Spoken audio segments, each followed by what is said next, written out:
Welcome to the New Lines podcast, our home for open conversations about the world. My name is Anthony Elghossain, and I'll be your host this time around. Today, we'll be having a conversation about comedy. We're thrilled to have with us Maz Jobrani, a comedian, actor, and writer who was a founding member of the Axis of Evil comedy group. Appearing in movies like Friday After Next, Maz has also written and starred in award-winning indie comedy films. Still touring live, he also hosts back-to-school podcasts on the All Things Comedy Network. Unfortunately for him, Maz is someone I count as a friend.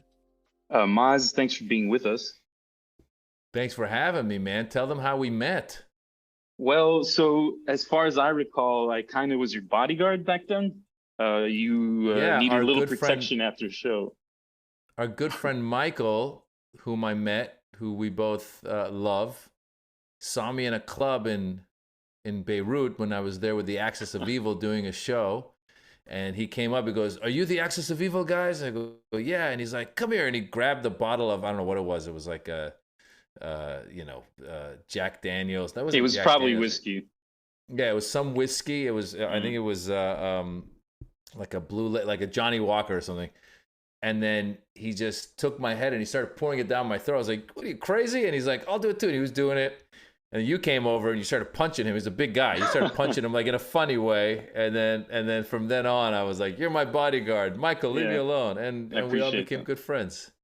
No, so what's funny about that to me, and I don't know if you deal with this as much as I imagine you do, but the story itself kind of corrects some misconceptions folks have about the Middle East. So I intended to start the conversation by maybe chatting about, your start in comedy. But I think, it's interesting to me also to know when you felt, you had your breakthrough. Was it the Axis of Evil? Yeah, I started doing comedy in 1998. I always wanted to do it, but coming from my background, Iranian parents, they didn't want me to do it. So they kept saying, be a lawyer, be this, be that. Mm-hmm. And since I was 12 years old in school, I grew up in Northern California. I was born in Iran, grew up in Northern California, was a big fan of Eddie Murphy's, wanted to be an actor, wanted to be a comedian, started doing plays, did well in the plays. The teachers would always say, "Hey, you've got the quality it takes to do this. You're not nervous on stage, you're comfortable on stage." And again, my parents would say, no, none of this. My dad would say, "These teachers are crazy. Don't listen to them. You're going to be a lawyer, doctor, whatever." So anyway, 1998, I finally realized, you live once, you got to do what you love. And so I was 26 at the time. I enrolled in some sketch comedy classes, ended up in some stand-up comedy classes. And that led to me starting comedy. And when you first start comedy, you go to all the clubs. I lived in LA at the time, so I would go to the Comedy Store, Laugh Factory, the Improv, whatever. You go to coffee shops, you go to church basements, you go wherever you can get. Like anybody asks me, they go, "I want to get into comedy." I go, "Get on stage as much as you can, write as much as you can." And that's it. So I was doing that.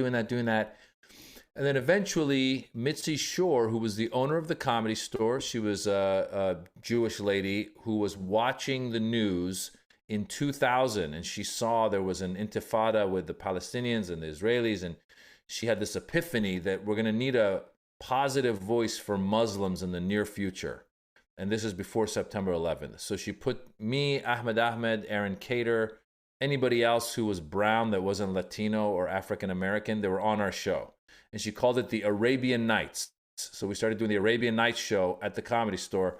Once every few months we'd do a show, and it just grew. Eventually it was me, Ahmed, and Aaron took it and changed the name to the Axis of Evil Comedy Tour. And we got that name because George Bush gave that famous speech where he said there's an axis of evil. And he said it's Iraq, Iran, and North Korea. And that led to obviously them going to war with Iraq. But we wanted to lampoon the title Axis of Evil to show how random and what a joke it was. So we were making fun of Bush in that case. And then we started doing these shows, and it was interesting because we were some of the earlier comedians from these backgrounds, Iranian, Ahmed's Egyptian, Aaron's Palestinian. We're some of the first ones in America doing stand-up from these backgrounds. So whenever we do a show, our communities would show up. So everywhere we went, there was this audience who'd never had anyone from their background doing comedy. So that really helped take off.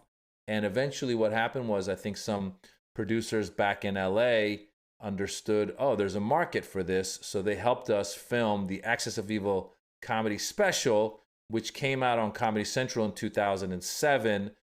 Then we did a US tour with it, and then we ended up doing a tour in the Middle East with it. And that's, as you said, what really, I think, put us all on the map as people that were known as comedians. Yeah, I remember that time very well. I was a student back then in Beirut, and it was exciting as a Lebanese American. So like you, I have these, two backgrounds, right? Heritage and citizenship. And it was really exciting at the time to see folks from our background, defined broadly, doing what was both specific to the community, again, broadly, but also kind of universal.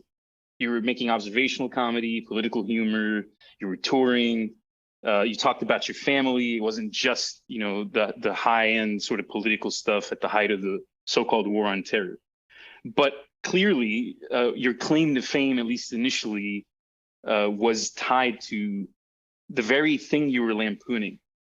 Right. And I'm just wondering, maybe, especially earlier in your career, whether it was acting and writing or doing stand-up, if you ever struggled with that tension. Maybe we all do in our own professions, but to make it, we kind of have to engage in some of what's expected. And at the same time, you clearly made it a point to both critique it and transcend it. Right. Yeah, I think the beauty of stand-up comedy is it's you. You can talk about whatever you want. So if I want to talk about whatever, I can make fun of myself. I can make fun of somebody else, whatever I want to do. So when it came to acting, early on, when I would get acting parts, especially once they find out you're Middle Eastern, they go, "Oh, okay, great. Can you say, 'I will kill you in the name of Allah'?"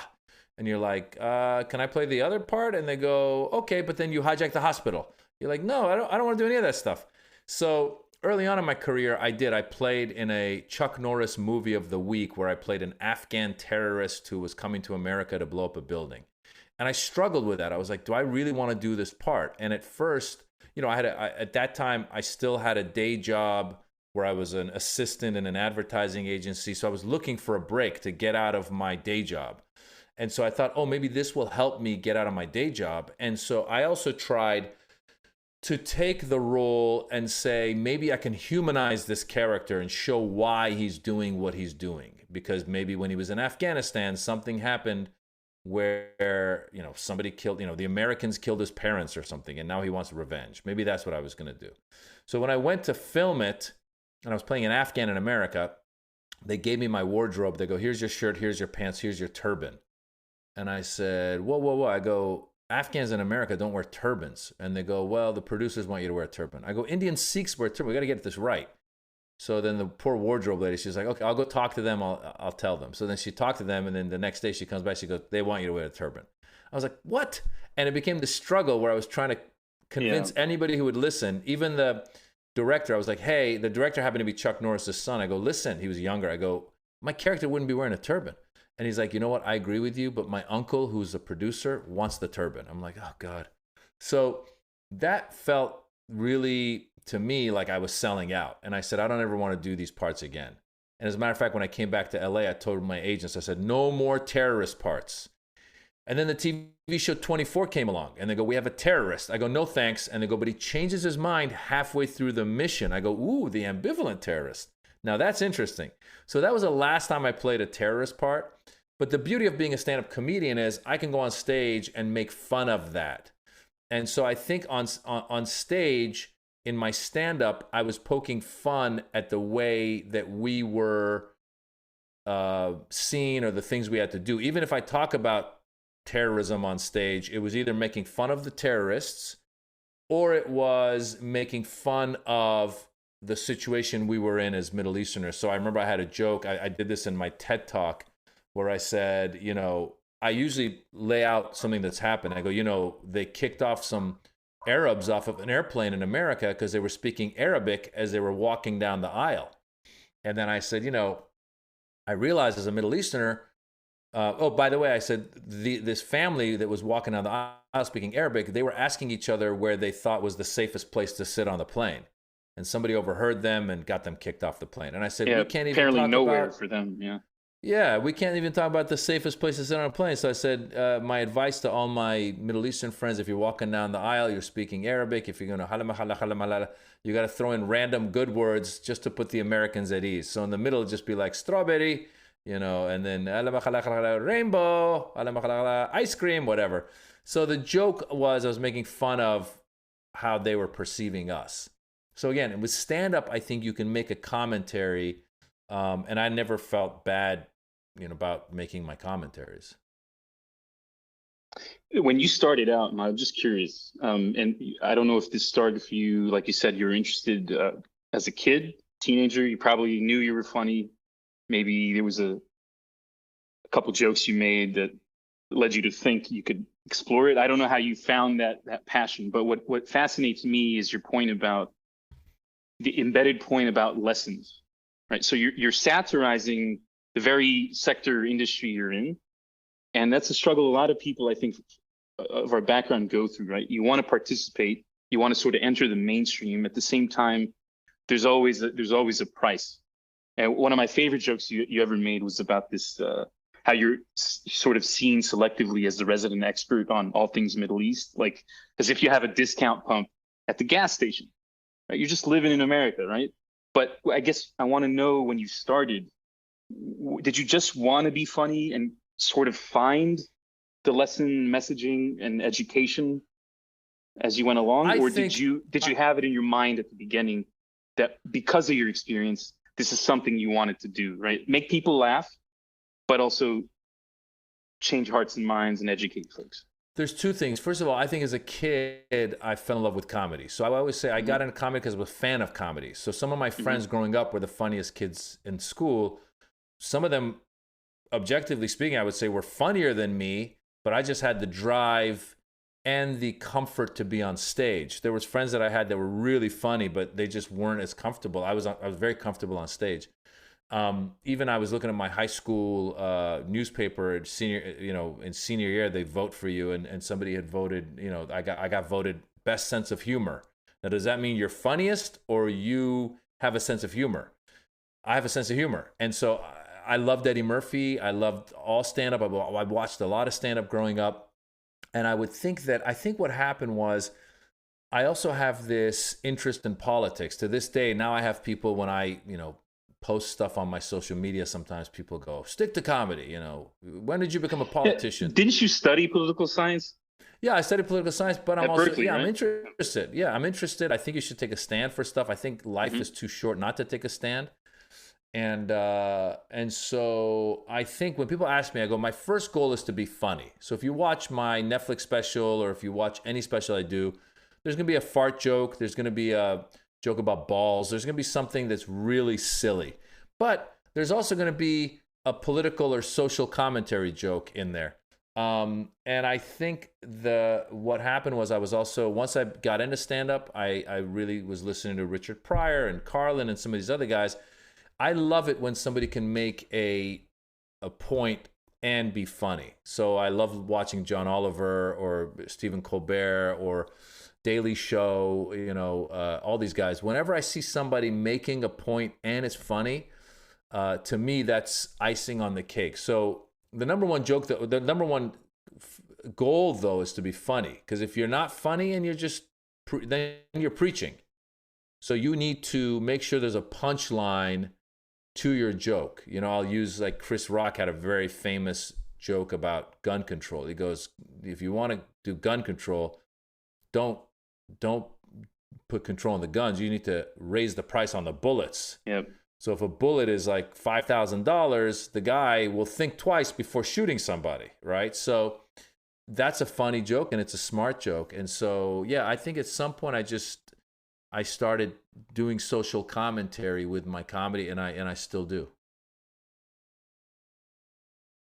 Okay, and so once you broke through, let's say, whether it's the Axis of Evil comedy tour or maybe a little bit before that, did you feel like you were given the opportunity to be a comedian, a comic, only, or did the politics bleed in even when it wasn't something you were trying to engage in and control? So I think we've talked about sometimes expectations from within the community, number one, but then what you've also mentioned regarding, let's say, the professional track or arc. Well, you need to listen. You need how do you to steer talk that, about, right? yeah, you need to talk about what's on your mind. So, and if you feel like, oh my God, I'm gonna get, in trouble with my fans, the industry, my loved ones, then you got to weigh it, right? Is it worth my wife getting upset at me, and I feel like I have to make this statement, right? Is it worth the turmoil it's going to bring into my family? And also, by the way, can I step away from this heated topic for 24 hours and then revisit and see if I'm still passionate about it? So great examples have happened the past couple of years. During lockdown, I was doing a lot of like, get your vaccines, wear your masks. COVID is real. There was a lot of stuff like that. And I was trying to always make it funny, but also give my opinion, especially on social media. Social media is pretty immediate. And there were people who would push back. There was within my community, there was a lot of Trump supporters. I hated Trump, but there was a lot of Trump supporters within the Iranian community. And I thought sometimes, oh, wow, I'm losing some of my audience. But I was like, you know what? I can't not express myself in the hopes of keeping my audience. And, he does something, he does a travel ban that bans people from Muslim countries from coming to America. I can't stay silent. He is putting kids in cages. I can't stay silent. I have to say something. And so, I think you got to really consider these things and go. Sometimes it might hit you in the pocketbooks, but I think personally, if you express your opinion, this world has 7 billion people in it. You will find your audience. Just keep expressing your opinion, keep being sincere. I personally always try to say I'm on the side of people. I'm on the side of, finding more equality for people. I'm on the side of freedom for people. So whether that's me speaking up and criticizing the government of Iran, or it's me speaking up and criticizing the American government or some policies, I have to express myself. And no matter what you say, you're going to get crap from somebody. So, I can't worry about, I always say, if you're worried about pleasing everybody, now you're just a jukebox and you're taking requests. And that's not how you should make any art. Your art should have a point of view. Yeah, it makes sense. So you're not maybe seeking to provoke folks, but you'll accept if it's something important enough to you, provocation can be that price. And then you make that informed decision in your career and life, right? Listen, you can't triangulate, is your point. You can't please everybody. So again, like the term Muslim, for example, like the truth is I'm not really religious. I was born in a Muslim country. My family was Muslim-ish. I had the pendant growing up. I would say, Allahumma salli ala Muhammad wa ala Muhammad, like things like that. But I didn't know what I was saying. I didn't know what I was doing. And then when I grew up, when I started doing comedy, I realized, there was a few times where I might do a joke, or I might do a social media post where I'm like drinking wine or something, or having a tequila. And then once in a while, out of 100 comments, one person might come back and be like, Muslim, drinking isn't a good thing in our religion. Or if I said something pro LGBTQ, somebody might say, gay marriage isn't accepted in our culture. I was like, then I'm not gonna pretend to be Muslim when I'm not that devout. Like, I am Muslim-ish, and I will speak up for the people of, Muslims. I will speak up for Jews. I will speak up for Baha'is. I'll speak up for Christians. I don't care who you are. I believe in you having the right to believe whatever you want, and I believe what I want. And so therefore, I don't want to mislead anybody. If I'm going to go criticize or let's say have a progressive idea, let's say abortion right now is a very hot topic.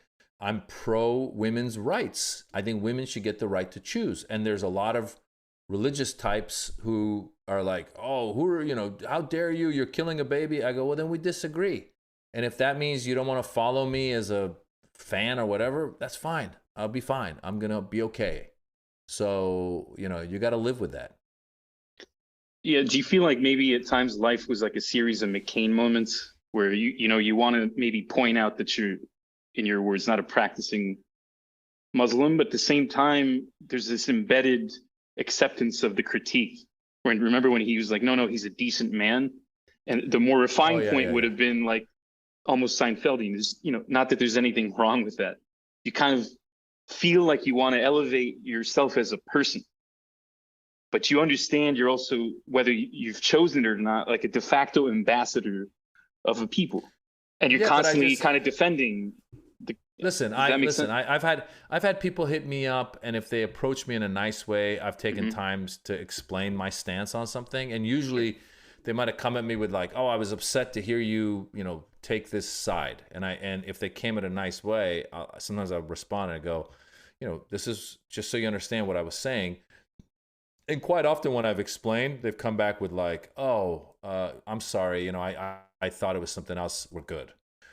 And then there's people that come at you and they're like, "You mofo, blah, blah, blah, blah." And I just go, delete. I don't need to. I don't know who people are. I don't know what's in their mind. I don't know what motivates them.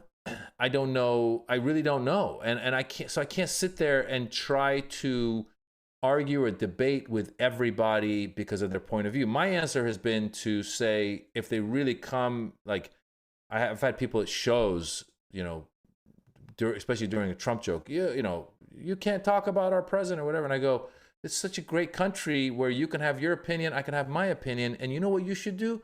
You should do comedy and express yourself, or write a blog, or do whatever. Go express yourself. That's your opinion. Fantastic. So that's really where it ends. It's like, I can't change your mind, and unless if you, come to me and point out that I, was inconsiderate of something that I just hadn't thought about, then I'm open. I'm open to saying, "Oh wow, you know what? I was wrong. Let me change my opinion on that." But I can't take requests again. That you become a jukebox. So just curiously, we'll move on to more positive stuff in a second, but just curiously, when was it maybe worst for you personally in terms of whether it's controversy or backlash? Was it during the so-called war on terror, or the pandemic, maybe when you made some jokes about, tracking, right? The tracking devices and how people are worried about injections when they carry around a smartphone that has all their information. No, I would say that it definitely got most divisive during Trump. Absolutely. I think a lot of people lost their minds. And then you add on top of that the pandemic. But there was I tried. There was days where I was like, there was a lot of times where I was like, I'm not even going to go on Twitter because I know he's going to say something that's going to provoke me. And then I would be watching news, and then the news would say, and President Trump tweeted out, women should all stay in the kitchen or whatever, Muslims are this, gay people, whatever it was. I was like, what the? And then I was back on social media making fun of him. And then I was getting messages from, other Iranians. A lot of Iranians like Trump because he pretended to be tough. Like, I'm going to get rid of the Islamic Republic of Iran, the get rid of the mullahs. And the truth is, as we all know, Trump talked a big game, but had no plan on how to deliver. So I think a lot of Iranians fell victim to his salesmanship. And to me, he was a bully. To me, he was and is a megalomaniac. I think that he divided the world a lot. He continues to claim that the election was stolen when he knows it wasn't. It's a big lie. He's really, I think he's really brainwashed a lot of people, and it's heartbreaking to see. But under that, when he was on Twitter and he was around, I think that was probably the most divisive time. And anytime there's a hot topic, Roe versus Wade, gun control, anything, I express myself. And quite often, nowadays, because of the algorithms, you live in an echo chamber. So a lot of people that are following me probably come back and go, right on, I agree with you. But then every once in a while, somebody leaks in and goes, you're an idiot. And I'm like, I don't know what to tell you. It's interesting to me that you brought up Trump, because there's this interesting trend among different communities, say Middle Eastern Americans across the board, had a few more folks than I might have expected. I don't know about you, supporting Trump. Did you think it came down to like what we could call strongman syndrome? like you said, he's pretending that he's tough, or is it, like a lot of exiles, regardless of whether they're elite, folks that have lived here a while tend to have hardened political views regarding the mother countries, so to speak. So I know, among Lebanese, that's been a common theme, right? Like folks who might have otherwise been, say, Bush 1 Republicans or Democrats kind of gravitated towards Trump. And you're saying that happened with Iranian Americans too. Yeah. You get two types. You get the single issue voter who says, as long as you say you're going to get rid of the mullahs, I'm with you. Now, if you ask me, I don't like the mullahs either. I don't want them. I want to get rid of them. But I don't feel that a war with Iran is the solution, because I think a lot of innocent people would die. And then my next question is, what's your strategy, Trump? And he doesn't really have one. And he even said, he's like, I'd make a deal with the mullahs. I'd make a better deal than Obama made. So all of a sudden you're like, wait a minute. He said he's going to get rid of the mullahs. Now he's saying I'll make a deal with the mullahs. So which one is it? Yeah. So you have single-issue voters. His administration cut out the government and began the deal with the Taliban, right? Yeah, he started the deal with the Taliban. He pulled out of the Iran nuclear deal, which made it worse for America, because then Iran just turned to China.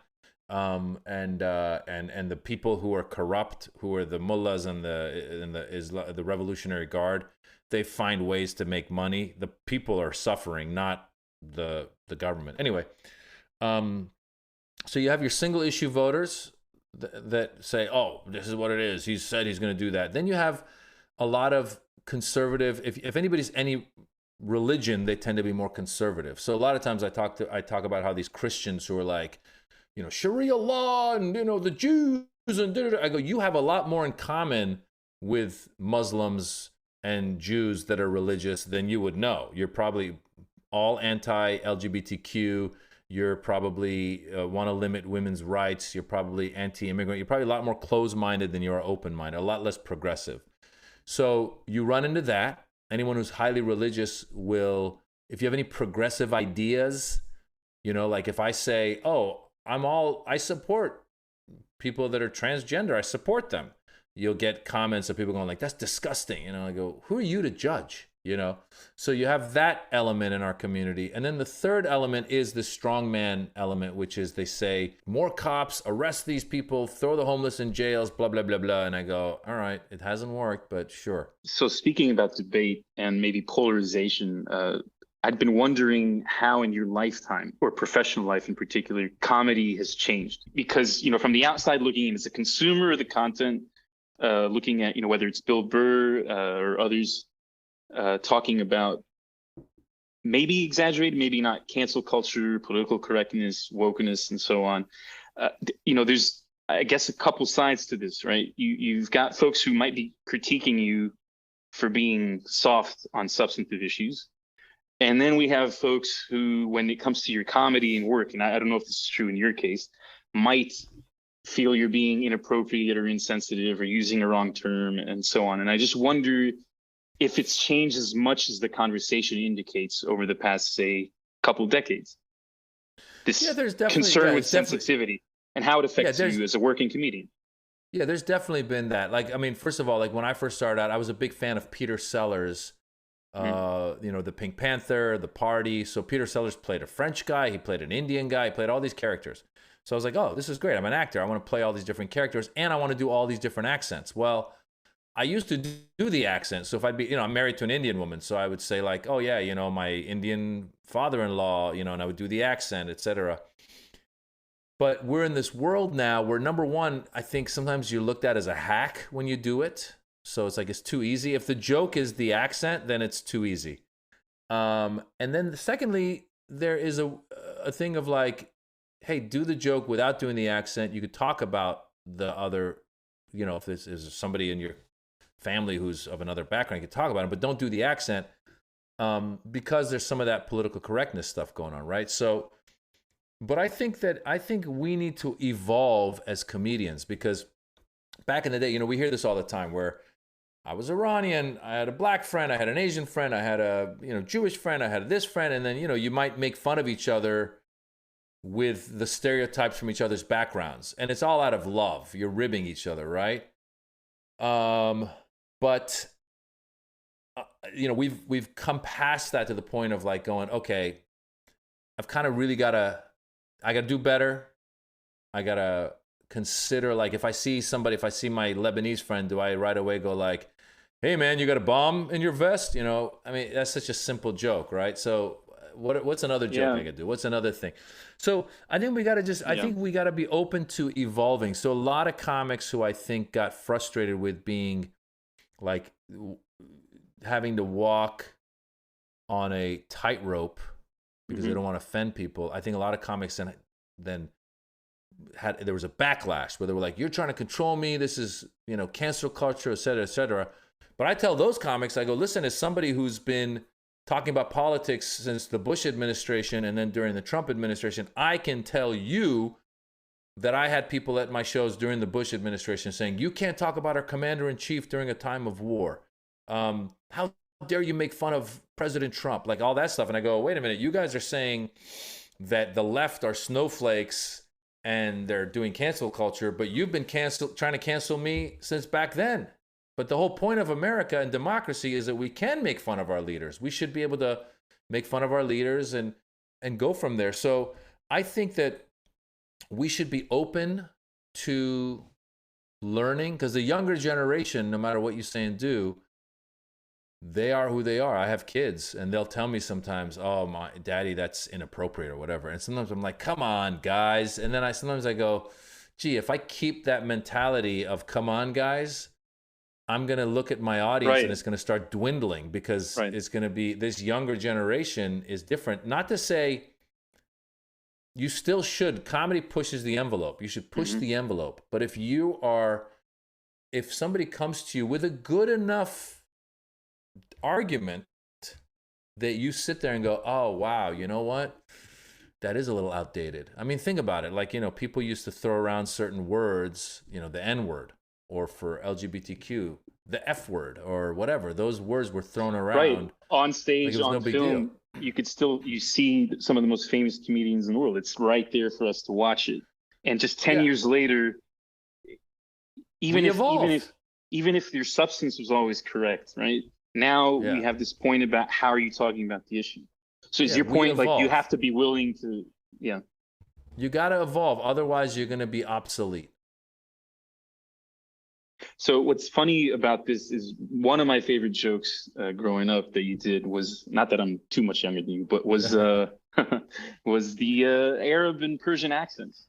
Yeah, I think that's a good example, maybe what you meant about, look, the accents themselves aren't the joke. They're enhancing the actual funny bit, which in turn has an insight about, you know, other aspects of our, you know, speech patterns and intensity, let's say. But do you think you would still do a joke like that today, for example? Again, because like something can be funny and offensive, or not funny and offensive, and that was clearly funny, regardless of whether it's offensive to someone.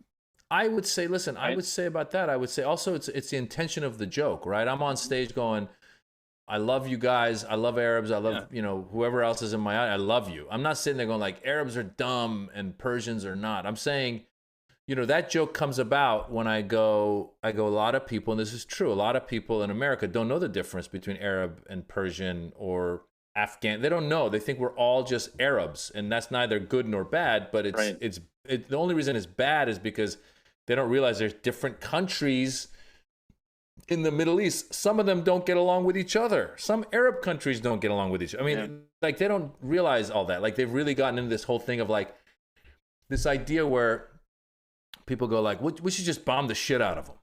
Bomb the shit out of who? Like, who are you bombing? Why? Right? And so that joke came about with me saying, they're different countries, we're different people. And then I just tried to simplify it in a comedic format by saying, you know, the difference between Arabs and Persians, you can hear the way we talk. And Arabs talk a lot faster, Persians talk a lot slower. Arabs sound like they've done cocaine, Persians sound like they've smoked heroin. And again, that I don't think is an offensive joke. Now, if somebody comes up to me, that's offensive to me because of X, Y, and Z, I would hear them out, but I still might keep my opinion and go, I'm going to disagree, and I'm going to keep doing that joke, you know? So, yeah, I don't, listen. So when you toured the Middle East, or West Asia and North Africa, let's say, what people, I remember I saw you twice in Beirut, and saw some footage of you in the Gulf and other places, people seem to love that kind of humor. And I think part of it was you brought our slice of the world into the mainstream, but part of it was that those were good damn jokes, right? Yeah, of course. I think so. So how did people react? Do you remember back then? I think people want to be talked about. Like, I've done shows before, and then people come up to me afterwards and be like, "You didn't do any jokes about Greece. We're Greek. Where's the Greek jokes?" And I'm like, "I haven't been to Greece. I don't have any Greek jokes." You didn't do any jokes about Cyprus. I've never. Where's Cyprus? Like, I mean, it's like, so when I would do shows and I would go to Lebanon and do shows about my experience in Lebanon, the Lebanese were like loving it. When I would go to Kuwait and do jokes about Kuwait, they were loving it. And then I would go into my own jokes and they still enjoyed it. But you have to do jokes about where you are. I learned that watching one time Richard Pryor. He did a special where he was in New Orleans, and his first 5 minutes was about life in New Orleans and being there for a week. So you got to realize the audience is all from New Orleans. And when he's talking about, like, you people are crazy, I was down the street and this happened, they're like, they're loving it. So similarly, when I talk about being in Lebanon and going, you guys, I saw Datsun in Lebanon. I go, Nissan stopped making Datsuns in 1978. I go, how do you guys still have a Datsun? And then people are laughing about that. And I go, I had a and I'm talking about, like, the way the cars, like, just kind of float about, and how my taxi driver had a Mercedes from 1982, and I swear to God I could feel my ass touching the ground because the seat was so worn out. Yeah. Just things like that. That's traffic jokes, but that's me being an outsider talking about coming to Lebanon. Almaza. I was talking about, somebody gave me an Almaza beer, and I was like, that Almaza was us. Beer. Yeah, and then the next day, like, the Almaza beer shows up. People want to be talked about. The joke I did about in Lebanon, I said, Lebanon, you guys love to party. I go, we're here. You guys don't even have a president. And I was like, there's no president. Are we going to stop the show? They go, no, but we're going to start a party, And then a Miss Lebanon showed up at one of our shows. I was like, we don't have a president, but we have Miss Lebanon. And the crowd went nuts because they were like, oh, that's so funny because you're observing our reality and telling us about it, and we can laugh about it. I think life is so hard in the other 23 hours when you're at a comedy show for an hour or two. No, absolutely. Even if you're talking about serious subjects, the Lebanese don't need a comedian to tell them how bad it can be or how tough it can be, right? They're there for relief. Yeah. I mean, we had that in another country that was very intense was Egypt. I did shows in Egypt after the Arab Spring, and being in Egypt and talking about, even alluding to the topics. You don't even have to say it necessarily, like when I first came and it was right after the Arab Spring, and I was like, hey guys, I haven't been here in a couple years. What's going on? Anything change? And they're laughing already, right? So they want you to talk about that stuff. And I think people appreciate being talked about.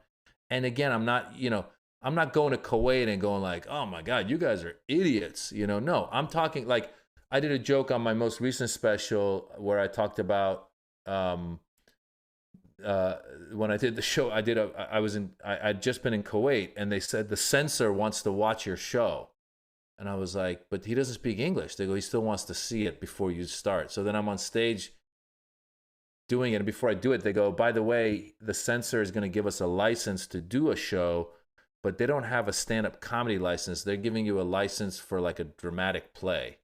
So I made fun of all that, and I made fun of how I was on Kuwait Airways, and how every time there was any reference to anything remotely sexual, they would cut it out. So I was watching this movie with Nicolas Cage called The Runner, and he would come to kiss his wife, and it would cut, and then he'd be running. Car chase or something, and I was like, but when I'm talking about that in Kuwait, the Kuwaitis are laughing because they've experienced it as well. So we're making fun of authority there. We're not making fun of the people. We're making fun of authority. Absolutely. So I was going to ask, did you miss that part of your work, being on the road and touring, meeting folks, performing in different cities? I don't know if you shut down totally during the pandemic. I know I saw, one of your shows in DC and New York actually after let's say the peak pandemic, but it's still kind of going on, right? So how's that affected your work? What do you miss most about it? Well, I have two kids that are like preteen, teen now, so Mm-hmm. I love being home. I mean, I love being home. My wife, we get to spend time. My dog, we have a dog. When I first started touring, the travel was exciting. I was younger. I enjoyed it. Now, really, I enjoy the stage. I enjoy all that stuff. But when I'm in a city, a lot of times you're jet lagged. You don't really have time to really go see stuff. And, when I first met you back in the Axis of Evil days, we were young enough where it was like, we're going to a club afterwards. Let's go to a club. Now people go, you want to come to a club? I'm like, no, thanks. I'm good. I just want to go get a meal and go home. So, obviously meeting people can be nice and all, but at the same time, really, being home is a great thing. So that was the silver lining of the pandemic, was I got to spend a year pretty much at home. I would do Zoom shows. I would do some drive-in shows, which was we'd be on a stage. They'd be projecting your image on a screen, and then people would be in their cars watching the screen and listening on like a radio channel. But it was great. We got to watch a lot of movies with our kids. I went on bike rides with the kids. So there was a lot of anxiety, obviously, with people, trying not to get COVID and all that stuff. But there was also, again, it was a chance to be with the family, and so I didn't necessarily miss the traveling. Although now that things are opening up more, it is nice to travel again and be able to get out there. That's how my main income is made. So it's nice to be able to actually get out and work again. So that's good. And so when you're trying to refine, let's say, your performance, as you said before, there's folks that are funny, but this is, I'd imagine, a kind of a craft, right? You're refining your stage presence, your interaction with the audience, and more than that. Do you use the touring to do that, or do you work the material out in like LA clubs first and then go on the road, right? How does that work for you, Maz Most Jobrani? of the material gets worked out at the LA clubs. At the LA clubs, we get up, do 15 to 20 minutes whenever we get up. I try to get up like 5-6 times a week. And in that 15, 20 minutes, I'll do, most of it is material that I've done, or I'll do some crowd work, but then I'll have an idea or two that I want to work out. And then whenever I perform, I always record on my iPhone so I can hear it back. And I go, okay, that joke's working, that idea is working. So a lot of my writing is done on stage. A lot of comics write like that. And then that said, still, when you're on the road, you do an hour long. So there are times when you're doing an hour long set and you come up with some idea. You go, oh, that's a good joke. Let me work it out. So it's all written on stage. And then you do about a year or two of that and travel the world with it. And you do the US and Australia and the Middle East and Europe and all that. And then you eventually film that and it becomes a comedy special. And then you go back to writing new stuff again. And so now, what can we look forward to from Maz Jobrani? You're touring again, you said. I saw from your calendar, you got stuff going on this year. Yeah, I'll be going to Europe in September. I've got fall dates in the US. Hopefully go to Australia. Always try to work in some Middle Eastern dates. My latest comedy special, which is on Peacock TV, and I think in the Middle East it might be on Orbitz. People can stream it. It's called Pandemic Warrior. That was filmed in Dubai in 2019 with a few minutes filmed in my house during the pandemic. So that's called Pandemic Warrior. My Netflix special is still on. It's called Immigrant. I've done, I think, 5 solo specials and 1 special with the Axis of Evil. So there's 6 things out there. People can follow me on YouTube. They can follow me on Instagram. Everything I do is at Maz Jobrani. And then I'm planning on shooting a new special in hopefully the coming months.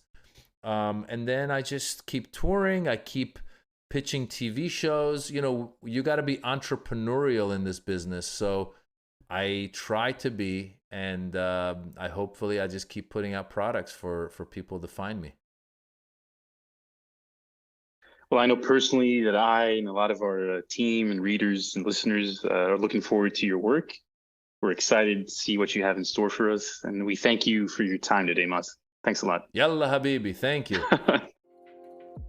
If you'd like to know more about our guests, you can follow Maz on Twitter at Maz Jobrani and his website at mazjobrani.com. Our own Joshua Martin produced this pod. And once again, my name is Anthony Elghossain, and I've been your host this time around.